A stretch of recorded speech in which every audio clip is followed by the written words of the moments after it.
Fala galera, então hoje a gente começa aí com gases ideais, tá? Essa parte aí é conhecida como mecânica estatística ou como teoria cinética dos gases, ok? Onde a gente vai terminar encontrando uma relação entre o microscópico e o macroscópico, tá? O microscópico sendo, por exemplo, o movimento das partículas de um gás, né?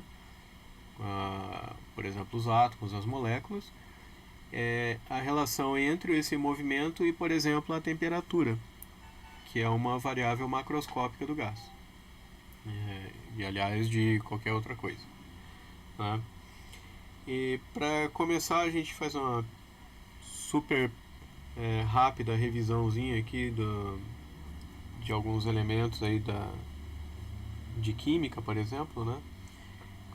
A gente tem, por exemplo, o número de Avogadro, que é basicamente a dúzia que os químicos geralmente usam, né? Como assim a dúzia? É uma unidade de medida de número de coisas, é um modo de numerar. Então,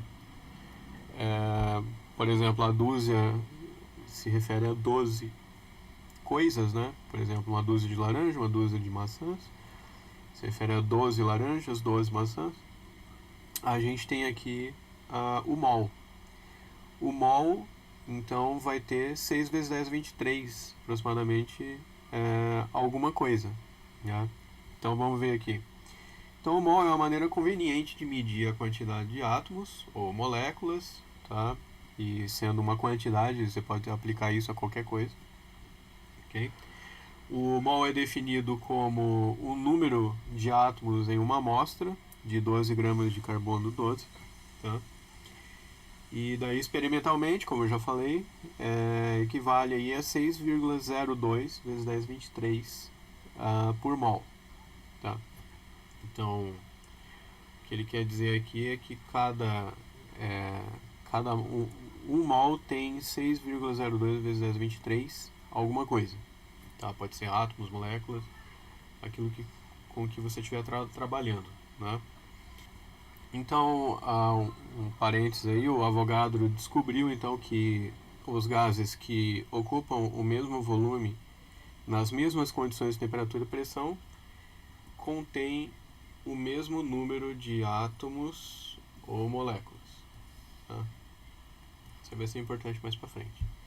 Então, o número de mols em uma amostra é dado para aquela equaçãozinha. Tá? Mas isso aí você, por exemplo, pode encontrar por regra de 3, né? Ou simplesmente pensando sobre as unidades. Tá? Porque equivale a, por exemplo, trabalhar com a dúzia, como eu estava falando. Então, por exemplo, aí, né, você diz que 12 unidades de alguma coisa equivalem a uma dúzia. Então você tem um fator de conversão aqui, 12 unidades por uma dúzia é igual a 1. Tá? Então, por exemplo, se você tem 24 unidades, por exemplo, 24 laranjas, tá? Você quer saber quantas dúzias você tem. É claro que aqui você já sabe que são 12, mas eu quero achar a equaçãozinha. Né? Você sabe que são duas dúzias, né? Então, se você tem 24 unidades, você quer saber quantas dúzias isso tem, você divide, então, 24 unidades por quantidade de unidades por dúzia. Então, é 12 unidades. Por que eu posso fazer isso? Porque esse fator de conversão é igual a 1. Eu posso dividir qualquer coisa por 1. Então, 12 unidades por cada dúzia. Então, 24 dividido por 12 dá 2. Unidades dividido por unidades se anula, dá 1, né? E o dúzia passa para cima. Então, vai dar 2 dúzias. Ok? Que, claro, a gente já sabia porque isso é um cálculo fácil. Então, 24 unidades, por exemplo, de laranja, equivalem a 2 dúzias de laranja. Tá? A mesma coisa que vale com a contagem das moléculas. Tá? Você quer saber não quantas dúzias, você quer saber o número de mols. Então equivale aqui é a mesma coisa com as moléculas, só que ao invés de você querer saber aqui qual é a quantidade, quantas dúzias, você quer saber o número de mols. Tá? Então o que você faz? Você divide o número de moléculas pelo número de moléculas para cada mol. E daí você vai ter o número de mols. Assim como aqui, para ter o número de dúzias, eu dividi o número de unidades pelo número de unidades por dúzia. Aí eu termino com dúzias. Lá eu vou terminar com número de mols. Bom, a mesma equação pode ser escrita em termos da massa, ao invés do número de partículas. É bem simples também, vocês podem fazer o mesmo tipo de conta ali, pensando em laranjas e dúzias, só que pensa se você sabe a massa, por exemplo, de um pacote, de um saco de laranjas que você tenha, digamos que tenha 2 quilos, e você sabe o peso de uma laranja, você consegue calcular quantas dúzias de laranja tem ali, simplesmente sabendo a massa e a massa de uma laranja, né? Então fica... Aqui, é claro, a gente não vai trabalhar com laranjas, a gente vai trabalhar com moléculas e átomos, né? Mas então a gente tem aqui a massa da amostra, ou seja, do conjunto de partículas ali, ou do gás, dividido pela massa de uma das partículas vezes a nossa dúzia aqui, né? Que na verdade é o número de Avogadro, 6 vezes 10, 23.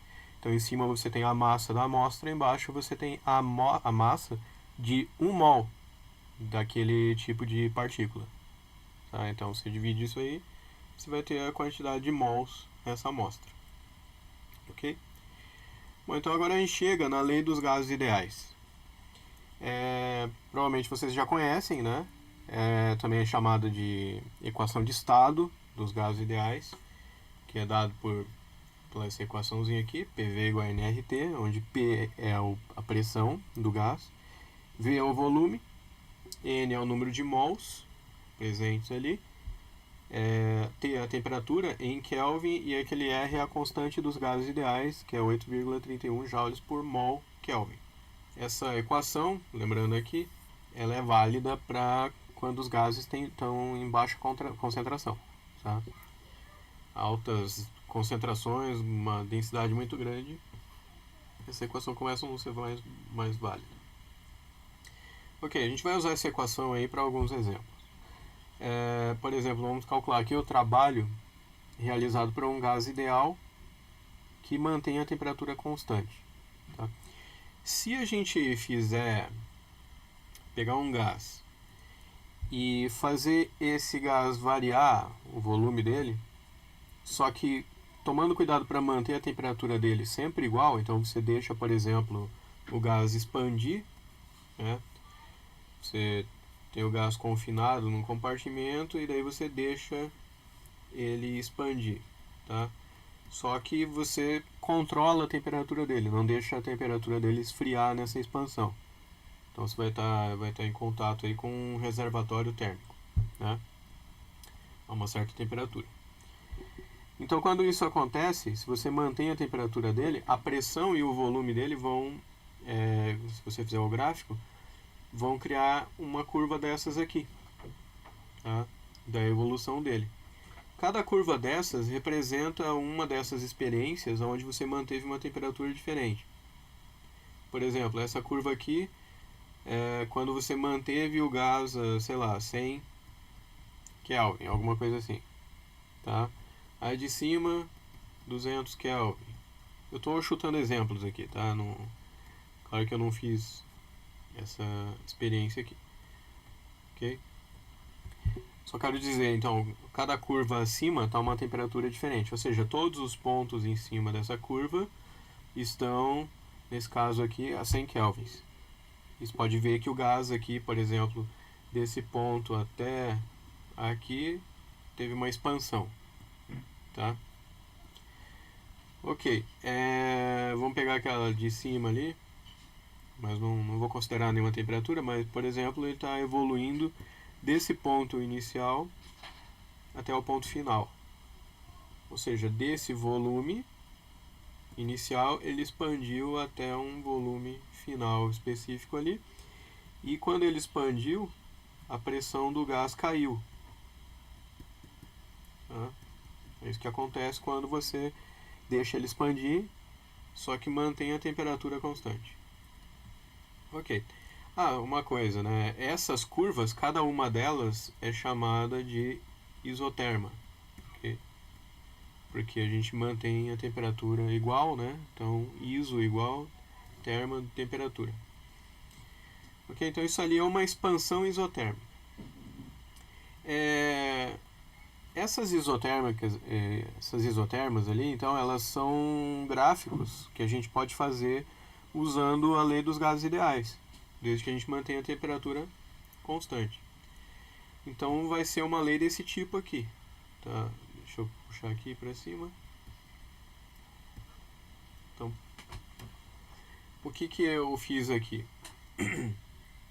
Essa aqui é a lei dos gases ideais, né?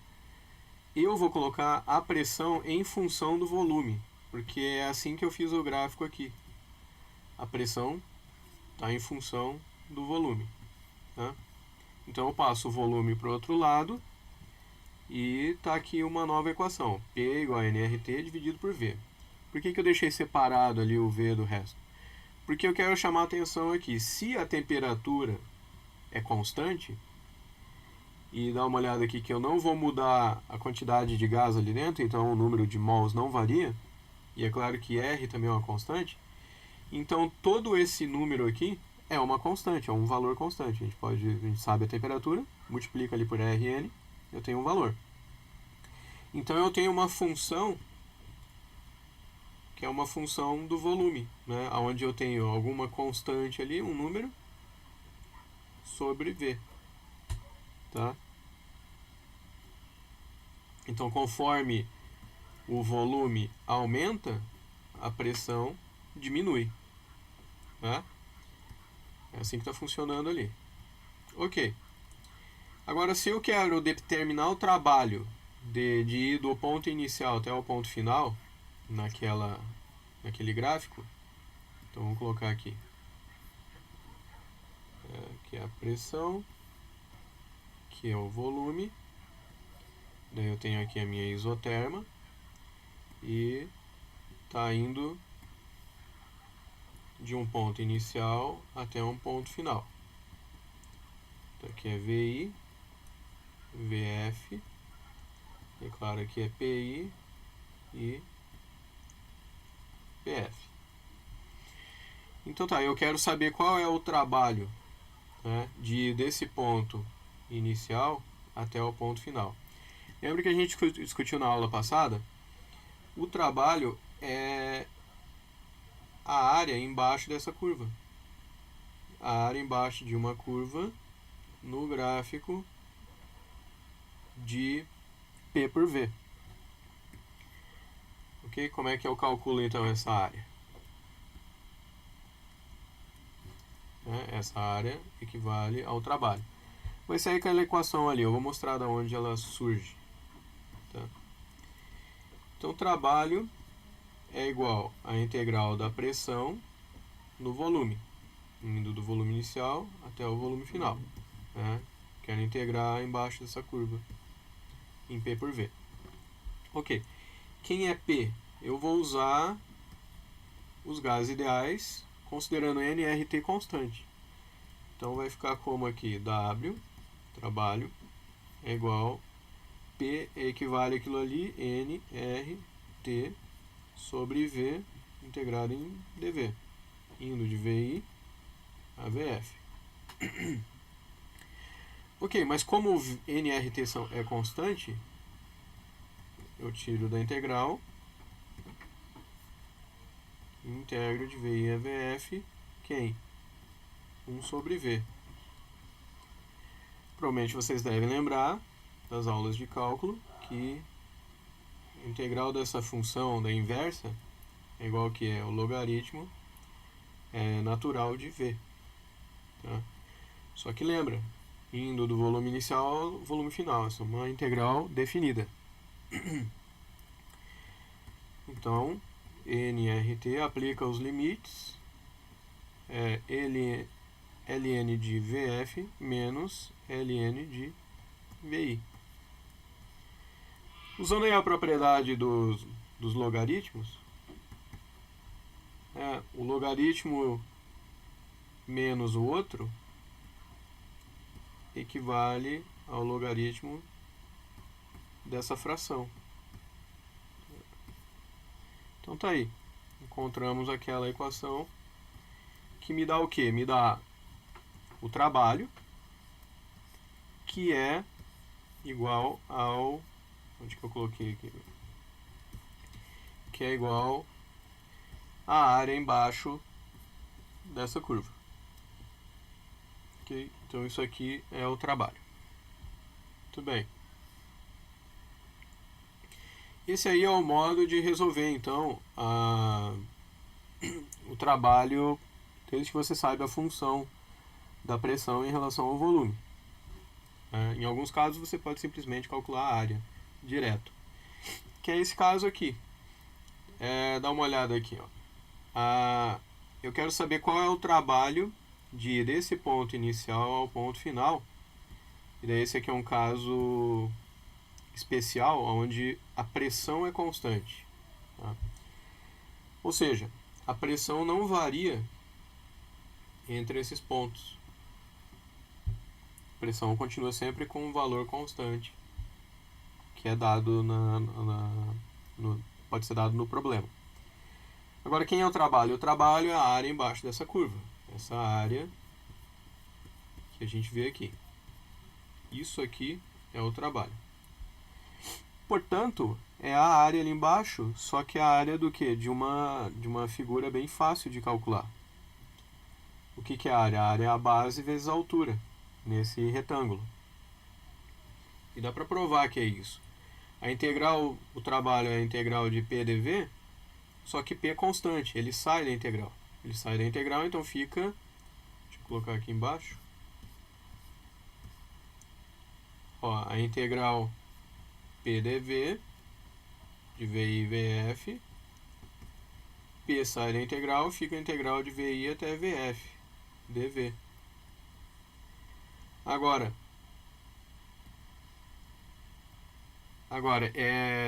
então a integral de dV é o que? É V.